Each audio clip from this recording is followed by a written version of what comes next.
Oke, sekarang kita mulai bahas tentang bela negaranya. Sebelum kita membahas tentang bela negara, berikut ini kami akan sampaikan tentang fakta-fakta Indonesia yang kita cintai ini. Ternyata dan sangat luar biasanya, Indonesia itu memiliki kekayaan yang sangat luar biasa, di mana tentu saja kita sudah tahu. Yang pertama adalah negara Indonesia itu kita memiliki sekitar 17.395 pulau yang tersebar seluruh Indonesia. Coba kalau misalkan mungkin kami tanya kepada rekan semua, pulau apa saja sih yang rekan semua tahu? Pasti rekan-rekan semua tidak akan bisa tahu sampai sejumlah 17.395 pulau ini. Ini betul-betul sangat luar biasa dan sangat yang dimiliki oleh bangsa Indonesia sendiri gitu. Ini merupakan ciri bahwa Indonesia itu betul-betul negara yang sangat kaya. Kemudian fakta yang kedua adalah Indonesia itu memiliki 9.903 km garis pantai.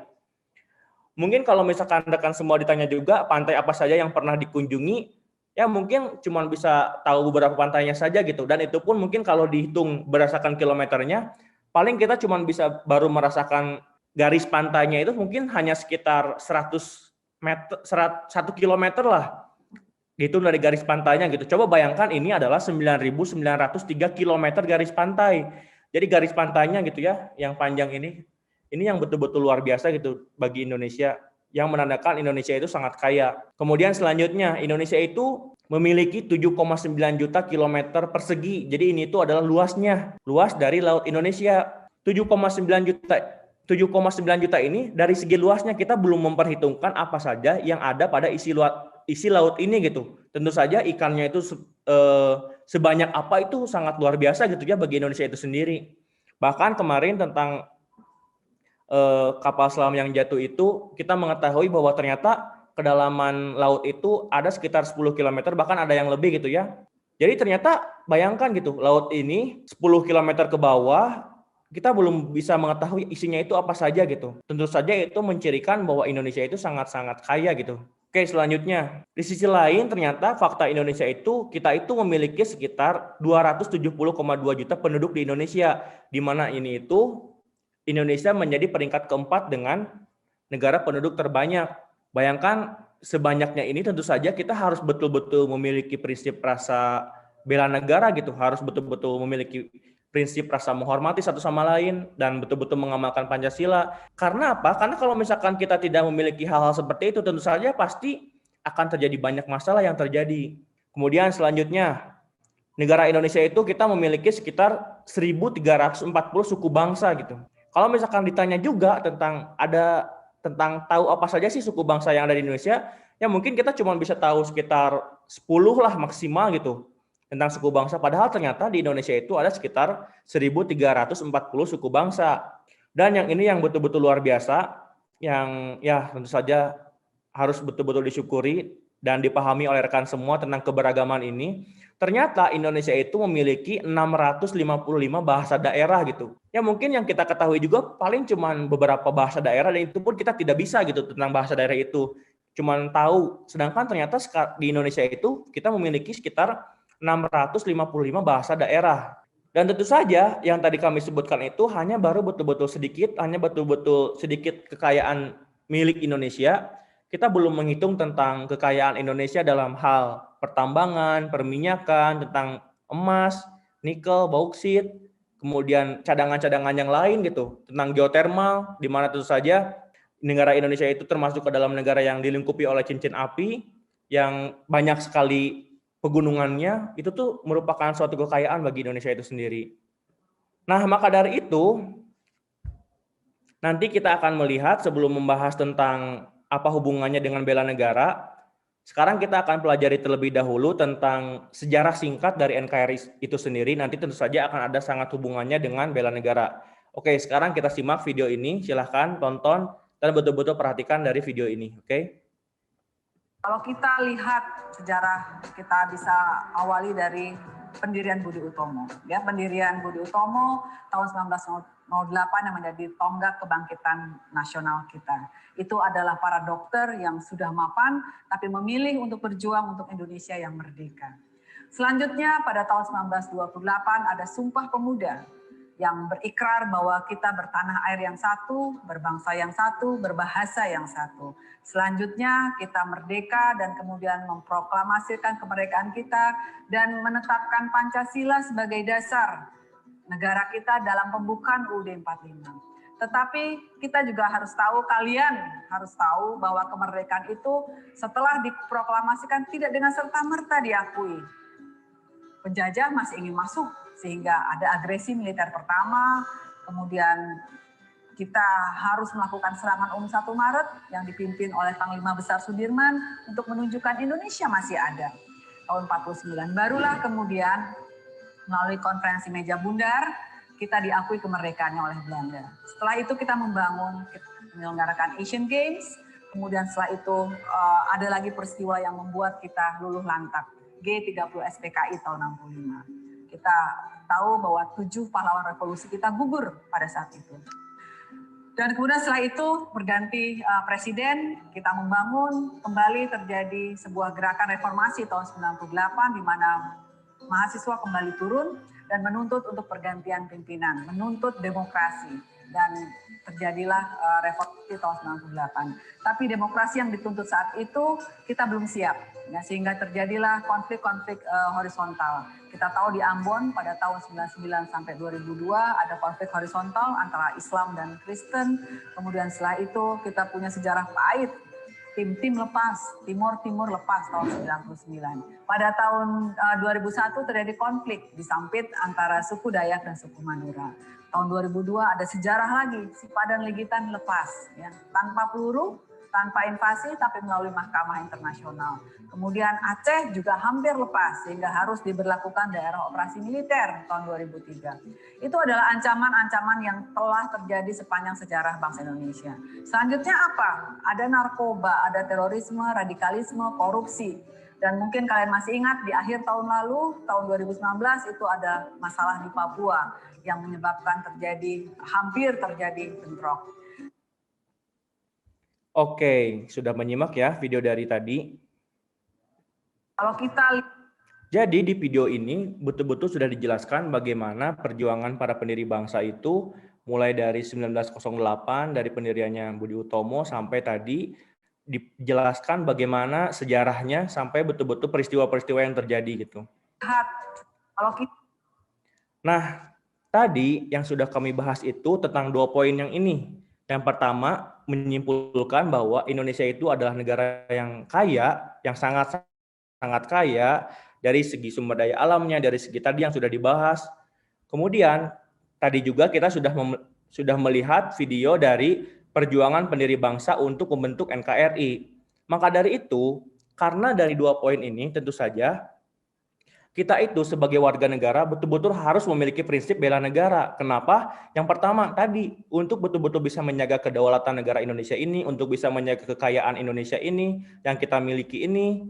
Kemudian kita juga harus memiliki prinsip bela negara untuk betul-betul meneruskan perjuangan dari para pendiri bangsa Indonesia itu sendiri dalam tentu saja perjuangannya sudah mulai dari 1908 gitu ya, dalam membentuk NKRI itu sendiri. Maka dari itu kita sebagai anak cucunya harus bersedia terus-menerus memiliki prinsip bela negara, menjaga dari kekayaan Indonesia ini dan menjaga dari kedaulatan NKRI ini dan NKRI ini atau Negara Kesatuan Republik Indonesia. Oke. Kemudian pertanyaannya adalah apa sih bahayanya kalau kita tidak punya prinsip bela negara gitu. Nah, tadi sudah dijelaskan juga dalam videonya. Video tadi dijelaskan oleh perwakilan dari Kementerian Pertahanan. Jadi ternyata saat ini itu Indonesia sudah kehilangan 2 wilayah. Yaitu yang pertama adalah wilayah Timur Timur, yaitu pada tahun 1999. Kemudian ternyata yang baru-baru ini sekitar tahun 2002, kita juga sudah kehilangan Pulau Sipadan dan Pulau Legitan gitu. Nah tentu saja tadi kan kita punya banyak sekali gitu ya. Kita punya sekitar 17.000 lebih pulau. Tentu saja kalau misalkan kita tidak memiliki rasa bela negara, tidak punya prinsip bela negara, ya kita pastinya akan terus-menerus kehilangan seperti ini. Di mana tentu saja pulau-pulau tadi kan termasuk ke dalam kekayaan kita gitu. Kemudian ini sebagai sejarahnya, ternyata pada waktu dulu itu ada yang namanya Uni Republik Soviet Sosialis atau Uni Soviet, di mana pada perjalanannya tahun 1922 sampai 1991 selama 69 tahun, ternyata negara ini terpecah menjadi 15 negara gitu. Ini untuk Uni Republik Soviet Sosialis atau Uni Soviet. Dan ternyata ada juga namanya itu adalah negara Yugoslavia, di mana pada saat tahun 1918 sampai 1992, sekitar 74 tahun, negara ini yang asalnya satu negara berubah menjadi 7 negara gitu. Maka dari itu, prinsip-prinsip bela negara betul-betul harus dipegang supaya apa? Supaya kita bisa meneruskan tadi, pertama menjaga dari segi kekayaan Indonesia, yang kedua adalah untuk meneruskan perjuangan dari para pendiri bangsa kita untuk betul-betul memegang NKRI, Negara Kesatuan Republik Indonesia. Tidak boleh ada 1 meter pun yang kita kehilangan dan berpisah dari negara Indonesia sendiri, seperti itu. Oke, sampai saat ini coba kita pahami sebelum-sebelumnya. Dan ada pertanyaan tentang apakah yang mengancam tentang pertahanan negara itu hanya tentang keutuhan wilayah? Apakah yang dibahas dalam pertahanan negara, dalam bela negara itu hanya tentang keutuhan wilayah? Karena tadi sudah dijelaskan kasus-kasusnya itu adalah tentang keutuhan wilayah. Nah, tentu saja betul. Yang kita harus lakukan itu adalah menjaga tentang keutuhan wilayah atau Negara Kesatuan Republik Indonesia. Tapi sebetulnya tidak hanya itu. Yang merupakan hubungannya dengan pertahanan negara, yang berhubungannya dengan bela negara, itu tidak hanya tentang menjaga kesatuan Republik Indonesia, tapi juga tentang menyangkut kedaulatan atau kesejahteraan rakyat Indonesia. Di mana prinsip kedaulatan ini ada 4 poin, yaitu kita tentang keamanan, ketentraman, kedamaian, dan kesejahteraan, yaitu keamanan masyarakat, ketentraman masyarakat, kedamaian masyarakat, dan kesejahteraan masyarakat.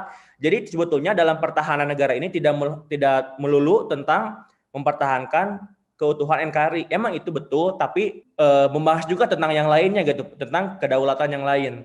Oke, di sini dikatakan bahwa karena ancaman pertahanan negara itu bukan hanya berkaitan dengan militer, tetapi juga non-militer. Maka dari itu tadi sudah dijelaskan bahwa tentang pertahanan negara itu bukan hanya tentang militer, tentang menjaga kekuasaan NKRI, tetapi juga tentang non-militer. Contohnya itu adalah seperti wabah COVID, kemudian kemiskinan, kebodohan, keterbelakangan, penyakit yang belum ditemukan obatnya, masa depan generasi muda, dan bencana alam. Di mana seperti ini juga termasuk hubungannya dengan pertahanan negara. Seperti itu. Kalau misalkan ada sebuah bencana alam, di mana bencana alam tersebut tentu saja kan sebuah ancaman gitu ya, sebuah yang harus segera diselesaikan. Kalau kita tidak memiliki prinsip pertahanan negara, setiap warga negaranya tentu saja mungkin tidak akan membantu. Kalau ada bencana alam ya tidak dihiraukan, tidak dipedulikan, tentu saja hal seperti itu akan mengancam dari pertahanan negara itunya sendiri, seperti itu. Nah, maka dari itu dibuatlah strategi pertahanan negara. Tentu saja strategi pertahanan negara ini diatur dalam UU nomor 3 tahun 2002, di mana tentang UU nomor 3 tahun 2002 ini file PDF-nya sudah kami kirimkan di dalam grup Telegram Premium. Silakan buat kalian yang belum mendownload, silakan download terlebih dahulu. Kemudian pelajari, karena memang dalam UU nomor 3 tahun 2002 ini betul-betul dijelaskan secara lengkap dari dasar banget gitu tentang pertahanan negara sampai selengkapnya. Maka dari itu kami rekomendasikan segera kalian pelajari, download, kemudian kalau bisa di print, karena memang dari jumlah halamannya hanya sekitar 10 halaman. Dengan kalian betul-betul mempelajari tentang UU nomor 3 2002 ini, akan betul-betul memahami tentang prinsip-prinsip pertahanan negara seperti apa. Oke. Kami rekomendasikan untuk membacanya sekitar 5-10 kali supaya betul-betul bisa membuat rekan semua paham, seperti itu. Terkait dengan dasar pertahanan negara disusun berdasarkan prinsip 1. Kesejahteraan umum, di mana tentu saja tentang pertahanan negara ini menyangkut kesejahteraan umum. Kemudian yang kedua, yang kita pikirkan juga tentang demokrasi, tentang hak asasi manusia. Kemudian juga tadi di dalam pertahanan negara ini termasuk dengan bencana alam, tentu saja kita berhubungan dengan lingkungan hidup. Kemudian berhubungan juga tentang ketentuan hukum nasional. Kalau misalkan tadi ada ingin yang separatisme atau ingin memisahkan diri dari Indonesia, tentu saja kita harus membicarakannya dengan hukum yang berlaku, baik itu hukum nasional dan hukum internasional, kemudian kebiasaan internasional dan prinsip hidup berdampingan secara damai. Ini yang merupakan dasar pertahanan negara disusun berdasarkan prinsip seperti ini. Oke, sekarang pertanyaannya adalah tadi kita tahu bahwa ancaman pertahanan negara itu kita simpulkan bahwa tidak hanya ancaman pertahanan yang berkaitan dengan militer atau berkaitan dengan mempertahankan wilayah NKRI, tapi tentang pertahanan negara ini juga ada yang tentang non-militer, baik itu tadi tentang wabah, tentang penyakit, tentang bencana alam, dan lain-lain seperti itu. Lalu bagaimana sih cara bangsa Indonesia dalam menghadapinya? Ternyata jika kita memiliki sebuah ancaman tadi, baik itu militer ataupun non-militer yang sebelumnya sudah dijelaskan, negara Indonesia itu sudah memiliki sistem pertahanan keamanan. Jadi negara Indonesia itu sudah memiliki sistem pertahanan keamanan rakyat semesta, di mana disingkatnya itu adalah SIS-HANKAM-RATA. Di mana sebelumnya sudah kami jelaskan juga tentang pertahanan negara ini sudah dijelaskan secara lengkapnya. Nanti kami rekomendasikan betul-betul harus dipelajari. UU nomor 3 tahun 2002, di mana di sini dijelaskan semuanya gitu ya. Di mana tentang sistem pertahanan keamanan rakyat semesta ini, tentang SIS-HANKAM-RATA ini, di sini dijelaskan melibatkan seluruh warga negara, wilayah, dan sumber daya nasional lainnya, serta dipersiapkan secara dini oleh pemerintah dan diselenggarakan secara total, terpadu, terarah, dan berlanjut gitu. Di sini sudah dijelaskan gitu ya, yang betul-betul harus mempertahankan negara itu bukan hanya TNI, bukan hanya Polri, bukan hanya pemerintah gitu, tapi tentu saja seluruh warga negara. Di mana di sini dijelaskan, ini yang segitiga ini maksudnya adalah jika ancaman yang terjadi itu adalah ancaman militer, maka di sini sudah dipersiapkan sistem pertahanannya, yaitu komput. Yaitu komput itu maksudnya adalah komponen utama pertahanan negara. Jadi memang komponen utama pertahanan negara, kalau misalkan kita memiliki ancaman berupa militer, komponen utamanya itu adalah tentara negara Indonesia yang siap digunakan untuk melaksanakan tugas-tugas pertahanan. Jadi emang garda nomor satunya itu kalau ada ancaman militer adalah TNI yang turun gitu. Kemudian kalau misalkan TNI ini, tentu saja TNI ini perlu bantuan dan dukungan dari yang lain, ada yang namanya itu Komcad atau komponen cadangan pertahanan negara, di mana komponen cadangan adalah sumber daya nasional yang telah disiapkan untuk dikerahkan melalui mobilisasi guna memperbesar dan memperkuat komponen utama, di mana komponen cadangan ini intinya untuk memperkuat TNI ini atau komponen utama, di mana yang termasuk ke dalam komponen cadangan itu adalah warga negara seperti kita, kemudian sumber daya alam, kemudian sumber daya buatan, kemudian juga sarana prasarana. Ini yang termasuk ke dalam Komcad atau komponen cadangan. Kemudian selain Komcad juga ada yang dimaksud dengan Komduk, atau Komduk itu adalah komponen pendukung pertahanan negara, di mana komponen pendukung ini adalah sumber daya nasional yang dapat digunakan untuk meningkatkan kekuatan dan kemampuan komponen utama dan komponen cadangan. Jadi misalkan kalau komponen utama ini kurang ditambah dengan komponen cadangan, kalau ternyata masih kurang ditambah lagi dengan komponen pendukung, seperti itu. Ini kalau misalkan terjadi ancaman berupa militer.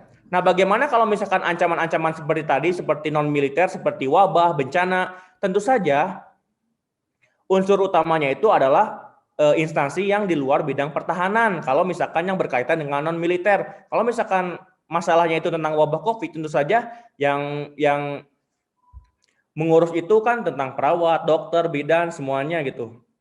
Dan tentu saja unsur utama adalah di luar bidang pertahanan, kemudian unsur pendukungnya adalah kekuatan bangsa lainnya. Jadi saling mendukung satu sama lain seperti itu. Kalau misalkan ancaman non militer. Nah, kemudian di sini dijelaskan posisi bela negaranya itu di sini. Maksudnya apa? Tentu saja hal yang bisa menggerakkan seseorang. Di sini kan sudah jelas gitu ya. Ada harus dukungan dari warga negara. Kemudian di sini juga sudah jelas unsur pendukungnya itu adalah kekuatan bangsa lain. Maka dari itu warga negara itu sebagai kita individu masuk juga ke dalam sini gitu. Maka dari itu yang bisa menggerakkan antara kedua ancaman ini, baik itu ancaman militer ataupun ancaman non militer ataupun ancaman hibrida, di mana ancaman hibrida ini adalah gabungan dari ancaman militer dan non militer. Tentu saja kita sebagai warga negara harus betul-betul membantu dengan memiliki prinsip bela negara gitu. Nah, tentang bela negara itu sendiri, secara etimologis dari kata bela itu artinya jaga atau pelihara. Kemudian secara lengkapnya, arti dari bela negara itu sendiri, ini betul-betul dicatat ya. Ini juga sudah dijelaskan dalam UU nomor 23 tahun 2019, pasal 1 angka 11, di mana arti dari bela negara itu sendiri adalah tekad, sikap, dan perilaku serta tindakan warga negara baik secara perseorangan maupun kolektif dalam menjaga kedaulatan negara, keutuhan wilayah, dan keselamatan bangsa dan negara yang dijiwai oleh kecintaannya kepada NKRI yang berdasarkan Pancasila dan UUD 1945 dalam menjamin kelangsungan hidup bangsa dan negara dari ancaman. Di sini sudah betul-betul jelas gitu ya. Tadi sudah ditekankan kalau misalkan pertahanan negara itu berasal dari ancaman militer dan non-militer. Tentang bela negara juga tidak hanya bela negara tentang tadi mempertahankan wilayah kita supaya tidak diambil atau tidak memisahkan diri gitu ya. Tidak hanya melulu tentang peperangan, tidak hanya melulu tentang pertahanan negara seperti itu gitu, tapi juga bela negara ini masuk dalam tentang menjaga kedaulatan negara, di mana dalam menjaga kedaulatan negara ini ada 4 prinsip. Yang pertama adalah aman, tentram, damai, sejahtera. Jadi yang dibahas juga bela negara ini bukan hanya bela negara tadi, tapi juga membela negara supaya sejahtera, supaya masyarakat aman, supaya masyarakat tentram, supaya masyarakat damai, seperti itu. Adapun tentang landasan hukum bela negara, ini ada sekitar 4 poin. Yang pertama adalah Undang-Undang Dasar 1945 pada pasal 27 ayat 3, di mana dikatakan bahwa setiap warga negara berhak dan wajib ikut serta dalam upaya pembelaan negara. Jadi ini betul-betul dasar bagi kita sebagai warga negara bahwa semua warga negara berhak dan wajib ikut gitu. Kemudian yang kedua adalah pasal 30 ayat 1, di mana tiap-tiap warga negara berhak dan wajib ikut serta dalam usaha pertahanan dan keamanan negara. Ini juga merupakan landasannya. Jadi ini betul-betul harus dipahami. UUD 1945 sudah kami kirim juga di dalam grup Telegram. Silahkan dipelajari pada poin ini untuk yang berkaitan dengan bela negara. Kemudian UU nomor 39 tahun 1999 tentang hak asasi manusia, di mana pada pasal 68, ini pada pasal 68 ya, dijelaskan juga ternyata bahwa setiap warga negara wajib ikut serta dalam upaya pembelaan negara sesuai dengan ketentuan perundang-undangan. Kemudian yang ketiga adalah Undang-Undang Nomor 3 Tahun 2002 tentang Pertahanan Negara, di mana di sini pasal 9 dikatakan bahwa setiap warga negara berhak dan wajib ikut serta dalam upaya bela negara yang diwujudkan dalam penyelenggaraan pertahanan negara, di mana UU Nomor 3 Tahun 2002 tentang Pertahanan Negara ini betul-betul kami rekomendasikan untuk betul-betul secara mendalam dipahami dan dipelajari, di mana PDF-nya sudah kami kirimkan juga di dalam grup. Ini cuma hanya sekitar 10 halaman, jadi tidak akan banyak waktu gitu ya, menghabiskan banyak waktu untuk mempelajari ini. Silakan pelajari karena di sana sudah lengkap dijelaskan semuanya. Kemudian yang keempat adalah UU nomor 23 tahun 2019 tentang pengelolaan sumber daya nasional untuk pertahanan negara bab 2 tentang bela negara. Di sini juga dijelaskan tentang landasan hukum bela negara. Oke, jadi landasan hukum bela negara ini betul-betul harus dihafalkan. Tentu saja terkait dengan pasal-pasalnya, takutnya nanti akan keluar di saat tes CPNS 2021 seperti itu. Kemudian, nilai dari dasar bela negara ada 5 poin. Yang pertama adalah cinta tanah air. Di mana tentu saja cinta tanah air ini betul-betul panjang penjelasannya gitu ya, tapi secara simpelnya itu adalah kita itu betul-betul setia terhadap tanah air kita gitu. Kita itu betul-betul memiliki seperti yang tadi. Kalau misalkan ada sesuatu yang misalkan ada golongan yang ingin menghancurkan Indonesia gitu, kita tuh merasa bersedih gitu, merasa ingin melakukan sesuatu supaya hal tersebut tidak terjadi. Itu merupakan nilai dasar bela negara. Kemudian yang kedua adalah sadar berbangsa dan bernegara, di mana di sini kita harus betul-betul memiliki pemahaman kalau kita itu berbangsa dan bernegara, satu bangsa satu negara. Kita itu harus betul-betul bersatu, dan kalaupun kita memiliki masalah ataupun yang lainnya, kita bisa itu meminta bantuan kepada yang lain, karena kita itu memiliki berbangsa dan bernegara satu sama lainnya. Kemudian yang ketiga adalah kita harus setia pada Pancasila sebagai ideologi negara. Tentu saja setia pada Pancasila ini sebetulnya setelah kami betul-betul dalami Pancasila itu sendiri, ternyata dalam pengamalan 45 butir Pancasila itu sebetulnya sudah dijelaskan sedetail mungkin gitu, tentang apa saja yang harus kita lakukan terhadap orang lain, apa saja yang harus kita lakukan terhadap agama lain, tentang sesama umat beragama.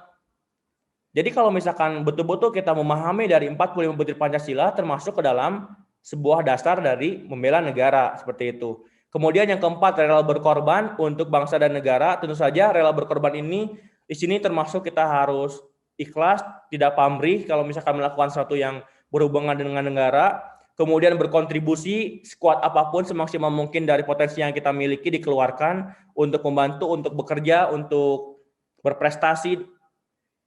Dan di mana tentu saja di sini hal yang poin yang harus ditekankan adalah kita harus betul-betul mendahulukan kepentingan negara daripada kepentingan pribadi ataupun kepentingan golongan kita gitu. Itu termasuk ke dalam nilai dasar bela negara, rela berkorban untuk bangsa dan negara.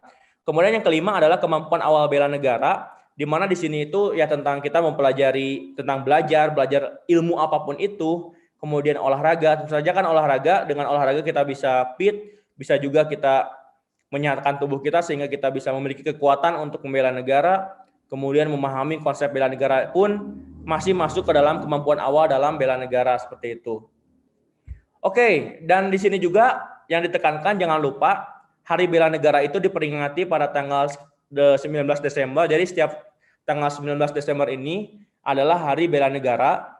Kemudian kesimpulan tentang bela negara ini tentu saja bela negara itu jadi tidak hanya selalu orang yang harus angkat senjata, kemudian tidak juga harus jadi tentara gitu untuk kita menjadi seorang yang membela negara, tapi kita juga bisa berkontribusi dalam profesi masing-masing, berkontribusi dalam kegiatannya masing-masing dengan melaksanakan sebaik-baiknya, memberikan potensi yang ada untuk memberikan manfaat baik itu untuk lingkungan dan juga untuk negara. Kemudian di sini juga lakukan yang terbaik untuk bangsa dan negara. Tentu saja apapun itu, apapun profesi kita bisa memberikan yang terbaik. Kemudian kita juga bisa berprestasi, itu juga termasuk ke dalam bela negara. Kemudian terakhir tentang implementasi dari bela negara tentu saja bisa dilakukan dengan 3M, yaitu yang pertama adalah mulai dari diri sendiri. Kemudian yang kedua adalah mulai dari hal yang paling kecil seperti memakai masker, menjalankan protokol kesehatan.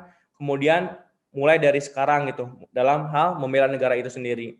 Di mana yang pertama adalah memakai masker, kemudian menjalankan protokol kesehatan. Ini meskipun ya ini penting banget gitu, meskipun kelihatannya simpel gitu. Makanya ini merupakan salah satu dari implementasi bela negara. Kemudian selanjutnya adalah tentang memakai dan melestarikan batik. Ini juga tentu saja pastinya salah satu dari bela negara. Kemudian belajar, mengupgrade ilmu apapun itu.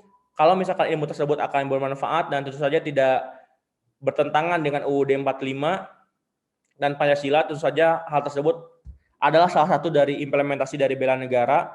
Kemudian mentaati aturan apapun itu, aturan yang diberikan pemerintah, baik itu aturan lalu lintas ataupun aturan apapun. Ya kita sebagai warga negara yang baik, yang membela negara, kita harus selalu mentaati peraturan tersebut. Kemudian tadi yang sudah kami jelaskan juga berkontribusi semaksimal mungkin dalam bekerja, profesi apapun itu, ketika kita bisa membuat kebaikan, ketika kita bisa membantu maksimalkan potensi diri kita termasuk orang-orang yang bela negara. Kemudian berolahraga ini meskipun kelihatannya seperti simpel, tapi tentu saja dengan berolahraga kita bisa sehat. Ketika kita sehat, tentu saja kita bisa melakukan hal-hal lain yang bisa membela negara gitu. Kalau misalkan kita sakit, ya bagaimana bisa membela negara? Kita juga sakit gitu.